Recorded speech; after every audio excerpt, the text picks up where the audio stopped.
경칩도 지났고 개구리도 잠에서 깨어난다라고 하는 때에 또 중국에서는 최대 정치 행사라고 할 수 있는 양회가 열렸습니다. 이 양회에서 올해 가장 관심을 받았던 두 가지의 주제는 중국의 경기 부양책 규모 그리고 또 무역 전쟁과 관련된 메시지였는데요. 그런가 하면 휴머노이드 로봇이 또 처음으로 정부 공작 보고에 등장한 것으로 나타나서 화제도 되고 있습니다. 다양한 주제들 가지고 오늘은 이분과 함께 말씀을 나눠보려고 합니다. 이철 박사님, 중국 양회를 계기로 뵙게 됐습니다. 네, 저는 중국에서 올해 그 기업 생활을 했고요. 한국 기업, 중국 기업, 또 제3국 기업, 또 대기업, 중소기업, 스타트업 이런 데서 일을 하다가 이제 작년 하반기에 이제 한국으로 돌아와서 이렇게 여러분들한테 중국 관련된 소식을 전해드리고 있습니다. 이철이라고 합니다. 박사님 뵈면은 이 질문을 꼭 먼저 드려보고 싶었습니다. 한국 사람들이 중국에 대해서 가지고 있는 가장 큰 오해랄까요? 한마디로 지금 전 세계적으로 혐중 감정이 많이 치솟아 있죠. 전 세계 많은 국가가 다 싫어하는데 그렇다면은 중국 쪽에 많은 원인을 제공한 그럴 만한 이유가 이제 있다고 보고요. 최근 그 한국인의 혐중이 91%로 일본과 더불어서 전 세계 탑이에요. 그러니까 우리가 유난히 중국이 더 싫다. 근데 다른 나라도 다 그래요. 보통 이웃 나라하고의 사이가 더 나쁘거든요. 멀리 있으면 별로 상관하지 않으니까 말이죠. 이번 양에 저희가 급하게 모신 감이 없진 않습니다만 박사님께서 가장 인상 깊게 보셨던 그런 메시지랄까요? 우선 양회가 뭔가를 아셔야 될 텐데요. 양회는 하나는 이제 정치협상회의라는 정협, 또 하나는 맞아요. 이제 소위 전국인민대표자대회라는 네, 전인대 이렇게 둘로 이야기를 할 수 있습니다. 네. 그럼 정협은 뭐냐? 무슨 정치협상이냐? 이거는 사실은 역사와 관계가 있어요. 생각을 해보면 중화민국이 성립할 때는 선거를 치렀습니다. 근데 그때는 청나라가 망하고 봉건주의에서 처음으로 선거를 해보는 거라서 선거가 뭔지를 모르는 거예요, 사람들이. 그래서 당시 국민당이 선거란 이렇게 하는 거야. 여기 이렇게 등록을 해. 여기 당신이 원하는 사람을 찍어봐. 뭐 이런 식으로 하나하나 교육을 시켜가면서 선거를 했어요. 근데 그 다음에 국공내전이 일어난 다음에 몇십 년을 싸웠잖아요. 네. 그래서 중국 공산당이 이제 다 차지했단 말이에요. 근데 선거를 치를 수 있는 조건과 환경이 전혀 안 되는 거예요.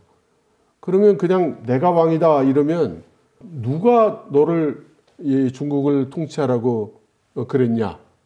그 근거가 뭐냐? 이럴 수 있잖아요. 그래서 당시에 중국 땅에 남아있던 정당 몇 개를 모아가지고 네. 8개 정당을 모아서 정치 협상을 해서 그래 우리가 모든 인민을 대표해서 중국 공산당 너희들이 중국의 통치자라고 인정하겠다.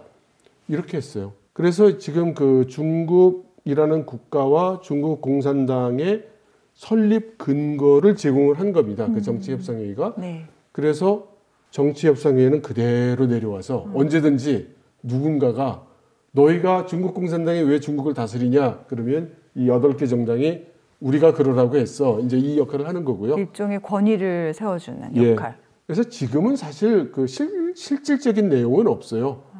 그래서 조금씩 변질이 되고 있습니다. 반면에 전인대라는 거는 중국이 얘기하는 중국이 민주를 하고 있다는 근거가 되는 한국의 국회격이라고. 그렇게 얘기할 수 있습니다. 왜냐하면 인민대표라는 사람들끼리 자기들의 대표를 뽑는 거예요.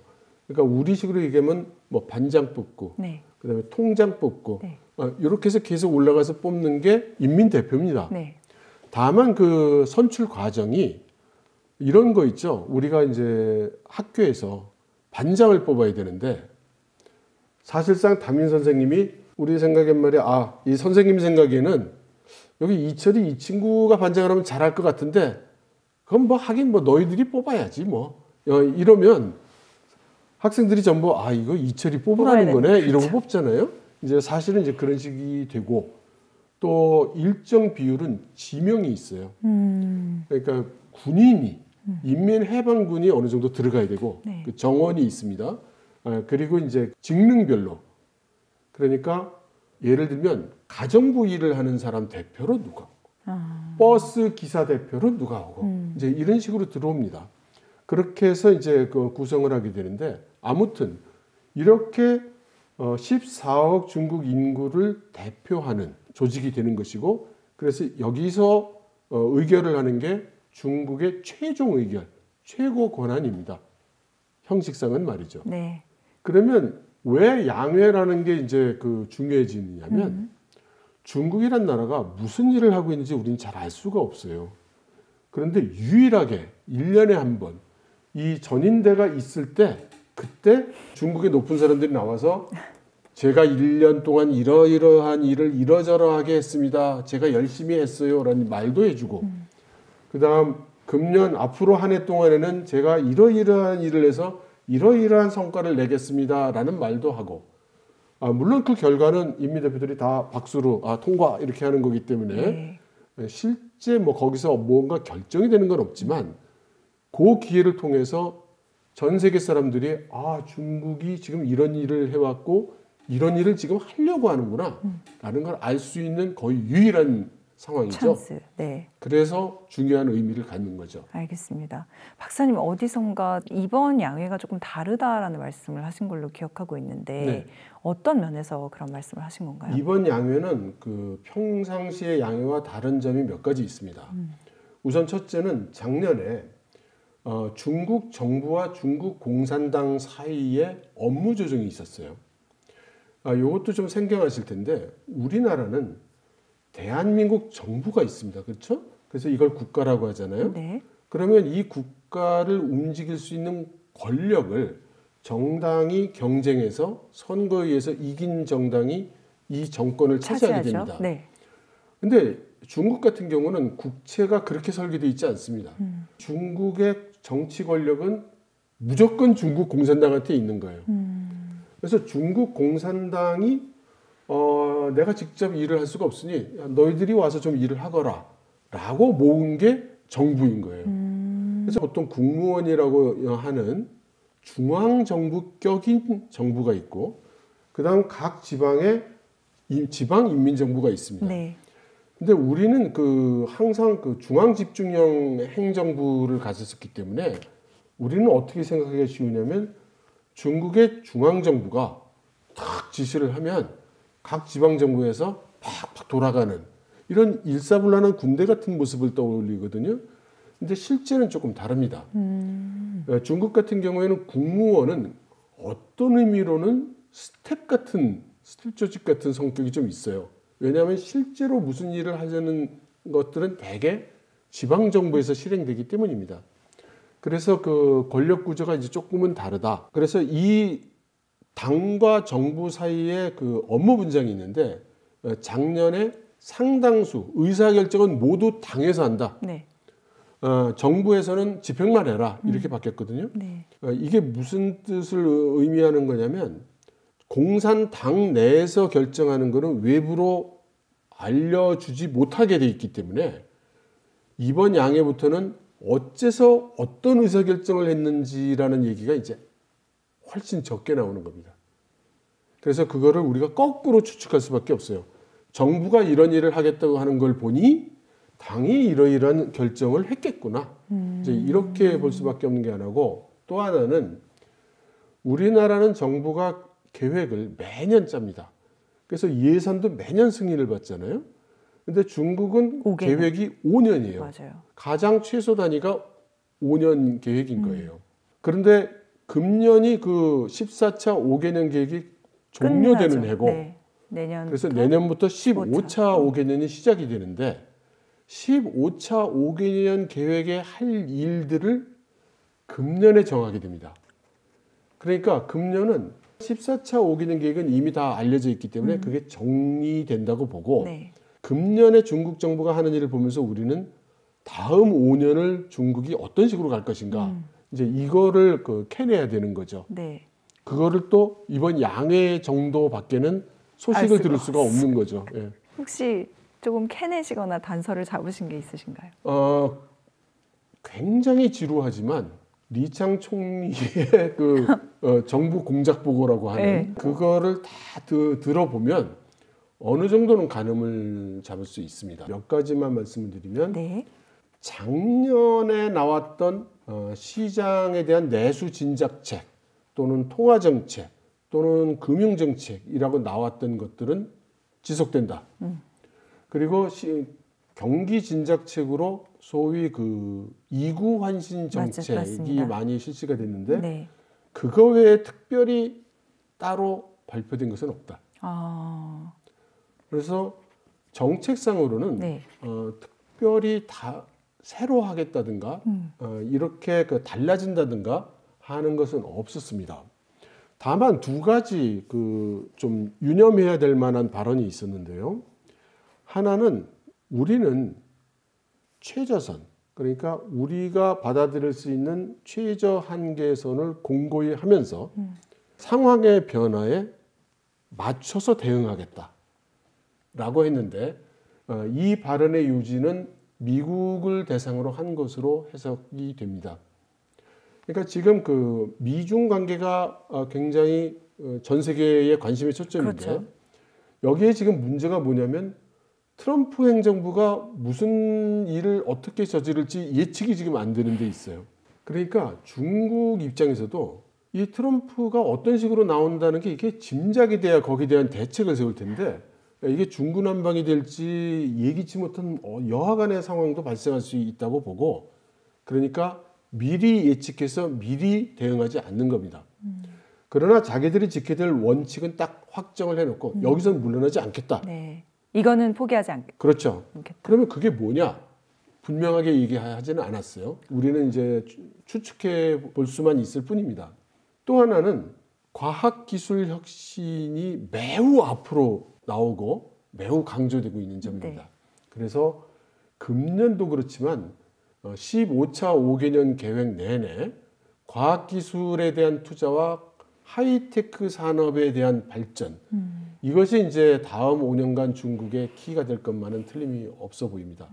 그래서 휴머노이드 로봇이 처음으로 나왔다는 기사가 나온 게 아닐까요? 네, 그렇기도 하고요. 여러분들 다 아시겠지만 딥시크가 AI에서 브레이크스루를 낸 것이 우리나라도 뭐 대단하다고 생각하고 뭐 엔비디아 주식이 엉망되고 뭐 전 세계에 충격을 줬지만은 좀 심한 표현일지 모르겠는데요. 중국 공산당, 중국 정부, 네. 중국 사람, 중국 기업 입장에서는 거의 메시아가 도래한 것 같은 할렐루야예요. 네, 할렐루야예요. 왜냐하면은 시진핑 주석이 네. 계속 주장해온 게 뭐였냐면은 처음에는 공급 측 개혁을 해야 된다 이런 말을 했어요. 이거 좀 어려운 말인데 아무튼 시장 구조를 국영기업에서 주로 생산하고 있는 원자재 쪽 부분을 조금 바꿔야 된다라고 얘기했는데 이게 뭐 결론만 말씀드리면 우리가 생산 과잉이다 이런 뜻이에요. 그래서 이거 조정해야 된다는 뜻이었어요. 그럼 어떻게 할 거냐? 생산량이 줄어들면 GDP도 줄어들고 그래서 그 다음에는 고품질 발전을 해야 된다 이런 단어를 썼어요. 그러니까 발전을 하되 고품질 그러니까 대량이 아니고 품질적으로 고품질로 양보다 질로 그렇죠. 그 발전을 질적인 발전을 해야 된다라고 했는데 아니 말은 알겠는데 구체적으로 뭘 어떻게 하자는 얘기입니까? 이런 의문이 들 수 있죠. 그래서 작년에 이제 강조되기 시작한 그 단어가 소위 신질 생산력이에요. 신질, 네. 품질 생산력. 네.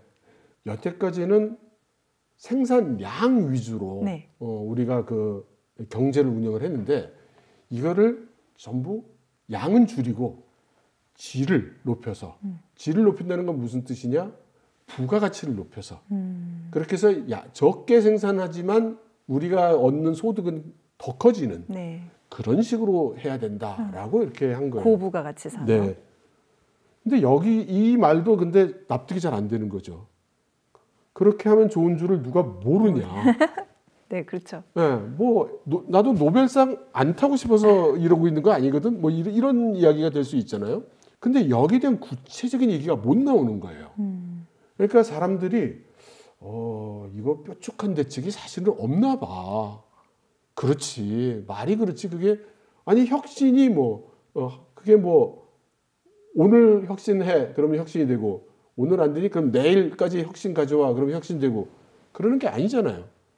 그러니까 이건 사실은 대책이 없는 거 아니야? 뭐 이런 의심이 좀 있었죠. 그런데 딥시크가 딱 성공을 한 거예요. 그래서 이게 물론 AI의 굉장히 큰 기술적 성과를 가져온 것이 서방 세계에서도 큰 반향을 일으키고 또 서구에서 볼 때는 미국의 기술 제재가 소용이 없었다. 네, 맞아요. 중국이 미국의 기술 제재도 불구하고 해낼 수 있는 거 아니냐. 이제 이런 그런 불안감이랄까 걱정, 우려를 하게 만들었죠. 근데 중국 안에서 보면은요. 네. 미국이 그렇게까지 제재를 수년간 함에도 불구하고 해냈어. 그렇죠. 라는 게 또 하나 있고요. 둘째는 여태까지는 우리가 기술을 몰라가지고 맨날 미국이며 선진국에 가서 이 기술, 저 기술 구걸을 했는데 독자로 개발했어. 우리 힘으로 해냈어. 라는 게 또 있죠. 셋째는 중국으로 기술을 국산화하고 했어도 그 해낸 사람들을 보면 미국서 박사한 사람 또는 뭐 독일에서 하이테크 기업에서 일하던 사람 이런 사람들이 와서 했단 말이에요. 근데 딥시크를 보니까 완전히 국산 토종 애들이 해낸 거예요. 그리고 어쩌면 중국 사람들한테 더 큰 의미가 있을 수도 있는데 여태까지는 뭐 중국 그 정부나 공산당이 하는 일에 그 노선에 맞춰서 일을 하면 보조금도 주고 막 밀어주잖아요. 그런데 이 딥시크 하는 친구들은 중국 정부가 밀어준 게 없어요. 그런 친구들이 있는지도 잘 몰랐단 말이죠. 그런데 옹기종기 여기서 꼬물딱꼬물딱 하더니 탁 나온 거예요. 그러니까 뭐냐? 정부가 안 도와주고 그냥 젊은 친구들이 뭐 유학도 안 가는 애들이 네, 지방 출신의 예, 외국 뭐 경험도 없고 뭐 청년들이죠. 예, 그렇죠. 그리고 하드웨어적인 조건, 소프트웨어적인 조건 모든 기술은 미국과 서방이 꽁꽁 매놨는데 해냈어. 네. 너무 기특하겠어. 어휴, 근데 보니까 애들이 너무 똑똑한 거예요. 그런데 똑똑한 애들이 얼마나 많을까? 그렇죠. 사람만큼은 우리 중국을 따를 데가 없다. 뭐 10,000명에 하나, 10,000,000명에 하나가 뭐 천재가 나온다면 그래 10,000,000명에 하나면 1억이면 우린 10명이고 14억이니까 140명의 천재가 있어 우린. 이렇게 계산할 수 있잖아요. 네, 확률적으로. 그렇죠.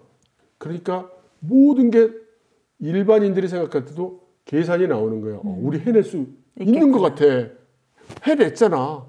이제 이렇게들 생각을 하니까 다들 용기 백배 하는 거죠. 그래, 희망이 있어. 이대로 가면 될 것 같아. 그러니까 손가락을 빨면서 걱정이 태산 같았던 시진핑 주석 이하 중국 공산당 입장에서 얼마나 예쁘겠어요. 그래서 할렐루야예요. 그래서 지금 그 각 성정부에서 전부 그 세미나 같은 거 했어요. 그래서 딥시크가 뭐며 AI가 뭐며 혁신이란 뭐며 하이테크가 뭔지 AI 시대가 오면 어떻게 되는지 이거 각 정부에서 세미나하고 교육하고요. 그래서 각 성에서 우리 성에서도 이거 해야 돼. 성이 그렇게 나오면 그 밑에 있는 시에서 우리 시에서도 이거 해야 돼. 이렇게 지금 전국에 퍼지고 있고 이 양회에서 지도부 입장에서는 나를 따르라 된단 말이야. 이걸 보여줘야 되잖아요. 그러면 당연히 이게 강조가 되고 뭐 로봇 나오고 이런 그 쇼를 하게 되는 거죠. 뿐만 아니라 이제 샤오미 최고 경영자, 네. 또 하이얼 CEO도 나왔다. 네. 대놓고 국가에 힘을 보태겠다. 뭐 이런 메시지를 내놨다고 하거든요. 그거는 아마 그 민간 기업가들 모아놓고 회의를 한 거, 행사를 한 것이 이제 그 많이 언론에 알려져서 그런데요. 그게 그렇게 중요한 행사는 사실 아닌데 이렇게 전 세계적인 그 관심을 받게 된 이유는 시진핑 주석에게 있어요. 시진핑 주석이 3년인까지 했잖아요. 네. 근데 시진핑 주석이 계속 주장해 온 것이 국가가 그 경제에 대한 장악력을 가지는 거였어요. 근데 이것이 그 어떤 의미로 자꾸 해석이 됐냐면 민간 기업보다 국영 기업을 우선하고 민간 기업을 지원하지 않고 국영 기업을 지원하고 그리고 실제 그 실력에 있어서도 돈을 밀어주든 기술을 밀어주든 사람을 밀어주든 민간 기업이 아니라 국영 기업을 밀어준다. 그래서 이게 옛날 마오쩌둥 시대에 공산당이 중앙에서 다 통제하고 계획 경제식으로 돌리는 글로 가는 거 아니냐. 이제 이런 얘기를 많이 들었고요. 그래서 이제 국진민퇴라는 말도 생겼죠.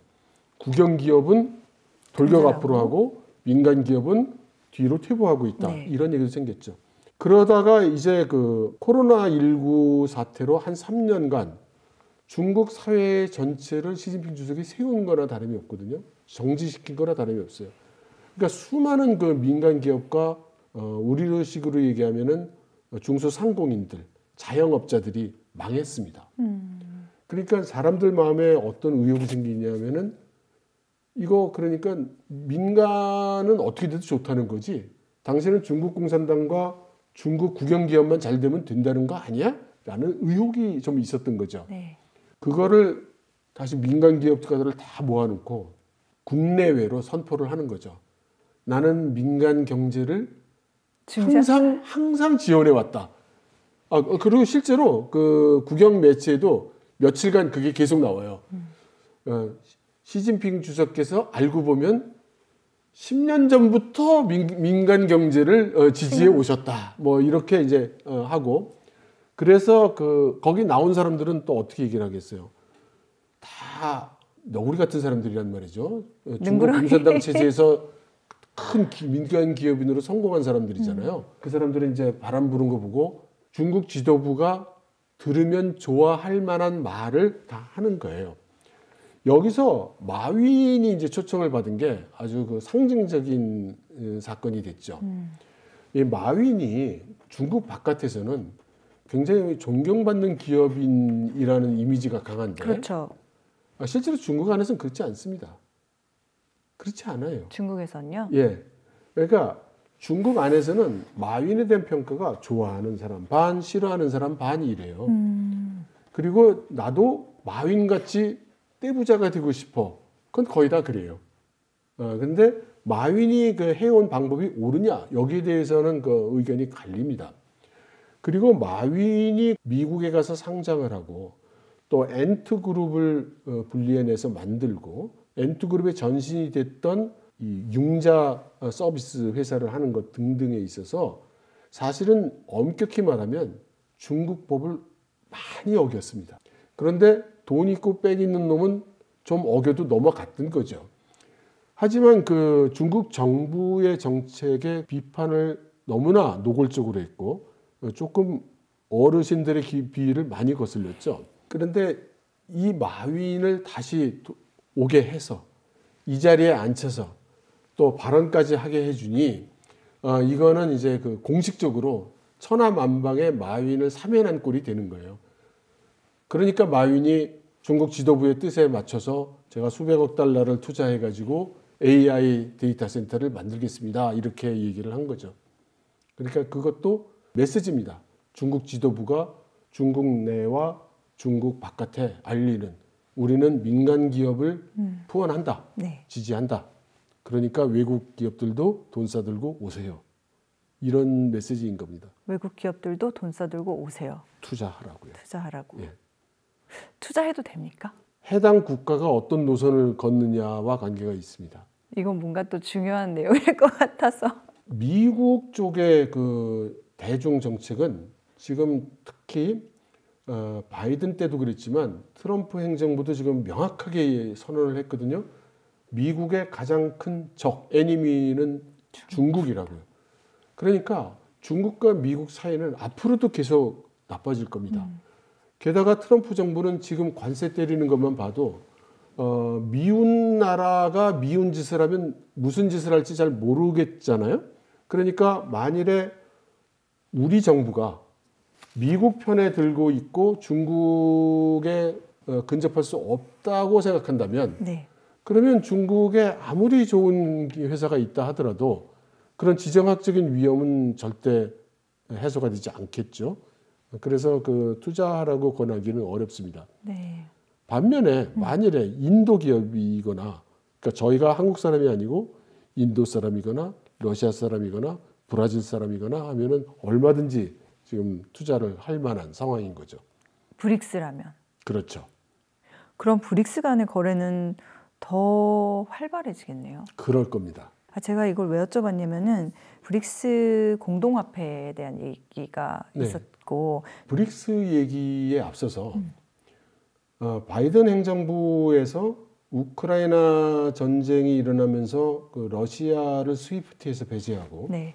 달러 자산을 동결을 한 그 시점부터 모든 제3세계 국가는 미국이 나한테도 그렇게 할 가능성이 있구나라는 걸 생각하지 않을 수 없게 된 겁니다. 그러면 예를 들어 사우디를 보죠. 네. 사우디는 미국하고 페트로달러 협약에 의해서 석유 대금을 전부 달러로 받으니 사우디가 가지고 있는 국가 자산은 거의 대부분 달러 자산이거든요.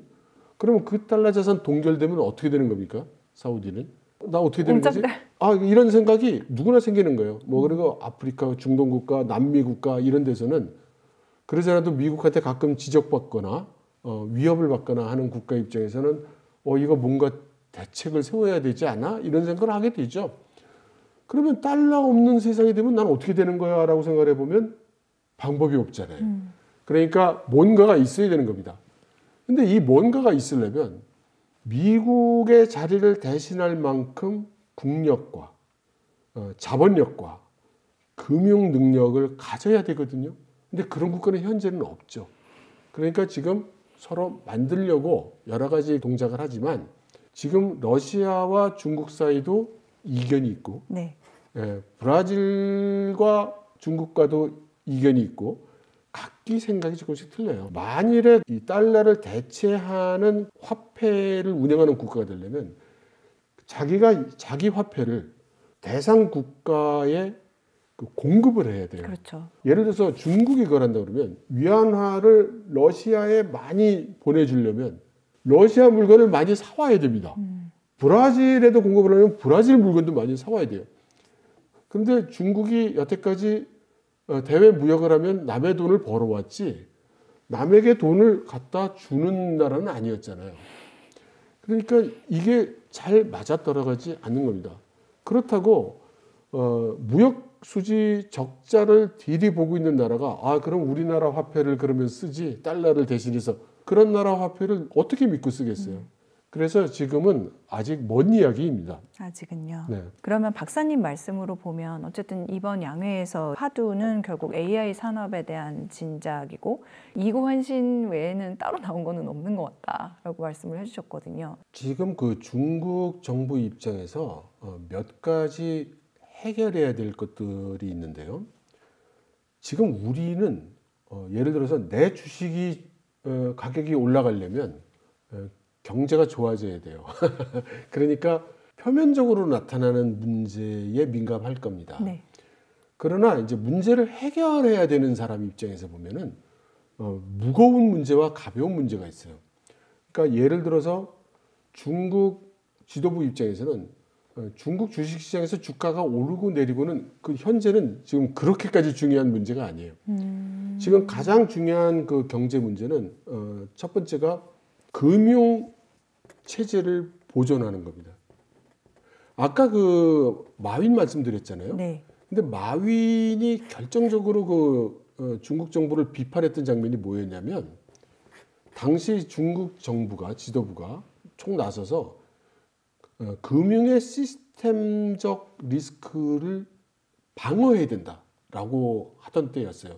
그게 무슨 소리를 했었냐면 그때 중국 정부가 지금처럼 부동산을 함부로 개발하다가는 부동산 버블 현상이 일어나서 문제가 터지고 이 거대한 빚더미가 터지면 금융에 있는 은행권이 문제가 된다. 네. 그래서 이 금융권이 무너지게 되면 우리 경제가 무너지는 거다. 네. 그래서 그러면 안 된다. 그래서 부동산을 잡아야 되고 그다음에 금융체제를 다시 정비를 해야 된다. 라고 얘기를 했는데 마윈이 걷다 대고 이제 그 비난을 했던 거였어요. 근데 한번 지금 상황에서 보시죠. 지금 중국의 부동산이 엉망이 돼 있잖아요. 거의 50% 정도 하락했다고 하죠. 지금 그 이상. 중국이라는 건 항상 곳에 따라 다르기 때문에 뭐 한마디로 얘기할 수 없겠지만 천하가 다 아는 상황입니다. 중국의 부동산이 문제가 된 거. 그러면 중국의 부동산이 지금 해결이 됐느냐? 아니에요. 그러니까 부동산 해결이 됩니다. 거기도 돈 한참 들어가야 돼요. 네.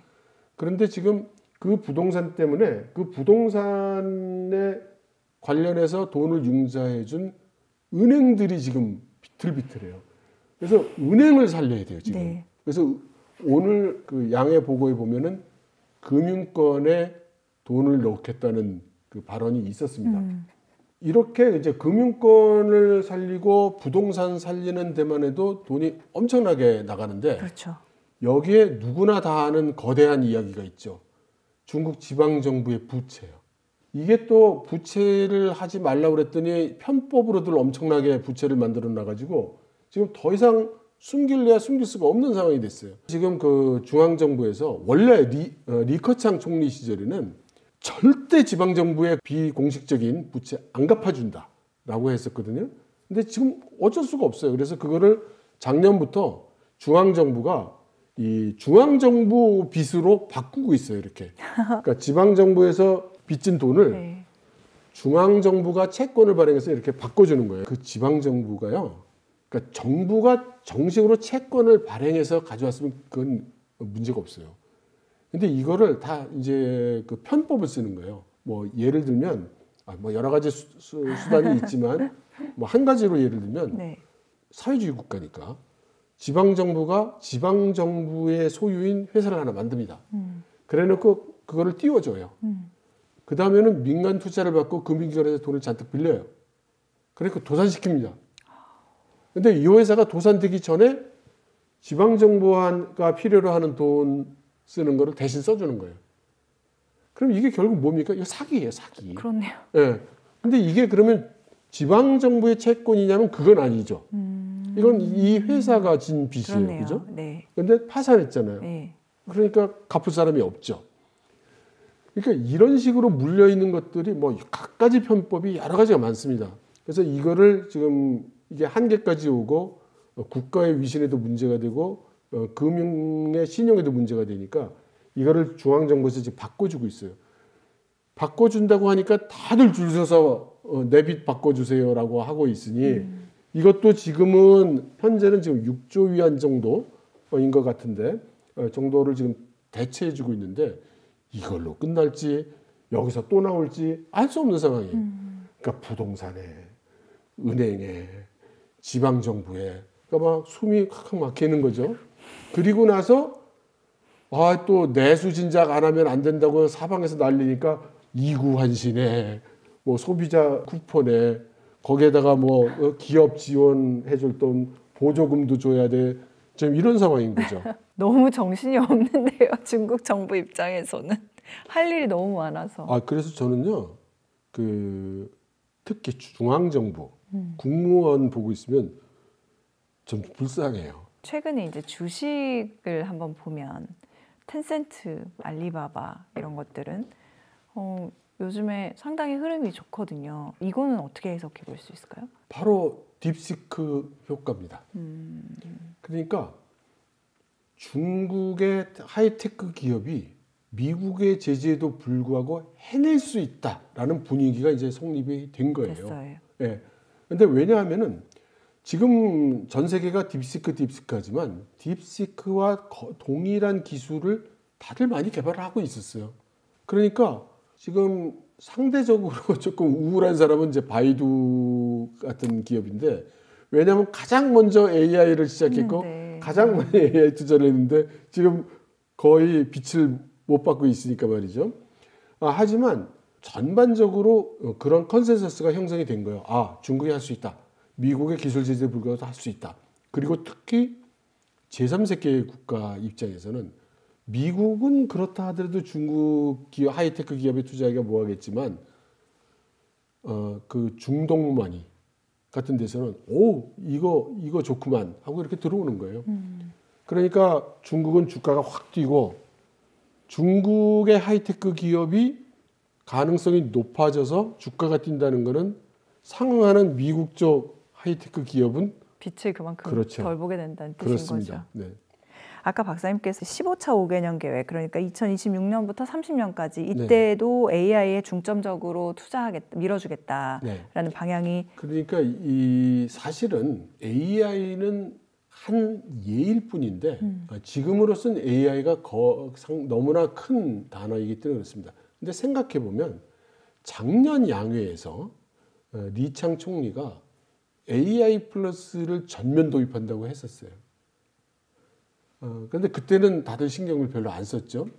근데 그때도 무슨 생각이었냐면 신질 생산력을 해야 되는데 그러면 혁신을 일으켜야 되는데 그러면 과학기술 혁신이 일어나야 되는데 그런데 우리가 가지고 있는 거는 전통 굴뚝 산업이 훨씬 많은데 이거 어떡하지? 라는 상황이 되잖아요. 그래서 옛날에 인터넷 플러스라는 말을 중국에서 했었습니다. 그러니까 현재 전통적인 굴뚝 사업을 하고 있는 기업한테 인터넷의 개념을 도입하고 인터넷 기술을 도입해서 뭔가 비즈니스 모델을 바꿔서 사업을 업그레이드 시켜봐 이런 거였거든요. 그러니까 그 똑같이 AI를 도입해서 한번 뒤집어 엎어봐 라는 얘기를 했었어요. 근데 작년 한 해 동안에는 사람들이 믿음이 안 갔던 거죠. 그런데 이제 그 딥시크가 나가고 모두 이제 되겠다라는 분위기가 형성이 되니까 다들 그렇다면 AI는 어디든지 도입을 할 수 있는 그렇죠. 거거든요. 그러니까 지금 이런 그 컨텐츠를 만드는데도 AI가 쓰일 수 있고, 뭐 제가 이따 집에 갈 때 자동차를 타도 AI가 들어갈 수 있고, 도로에도 AI가 들어갈 수 있잖아요. 그래서 이제 이게 강조가 될 뿐이고요. 사실은 AI뿐만 아니라 에너지 기술, 바이오 기술, 여러 하이테크에 대해서 똑같이 대규모로 추진을 할 계획입니다. 지금까지는 조금 지지부진했다면 앞으로는 탄력을 받아서 성장할 수 있는 가능성이 크다고. 네, 그렇게 볼 뿐만 아니라 지금 미국의 기술 제재가 시작된 지가 지금 몇 년이 지났잖아요. 그래서 지금 중국에서 하이테크 분야의 성과물들이 지금 나오기 시작하고 있습니다. 그래서 지금부터는 아마 여러분들이 중국에서 이런 기술 나왔어요. 중국에서 저런 기술 나왔어요. 이런 말들, 이런 뉴스들을 이제 자주 들으시게 될 거예요. 중국은 미국의 관세에 사람들의 우려만큼 큰 영향을 받지는 않을 거다. 그렇습니다. 그러니까 중국 입장에서는 가장 미국에 대항해서 준비해야 될 게 뭐겠어요? 세 가지 정도 있습니다. 첫 번째는 식량, 두 번째는 에너지, 세 번째가 지금 반도체를 비롯한 이 하이테크 기술이에요. 수년 동안 미국이 이렇게 나오면 우린 이렇게 하고 저렇게 나오면 이렇게 하고 이렇게 다 작전을 세워놓고 준비를 하고 있으니 자 던져봐. 지금 이런 상태에 있다는 거죠.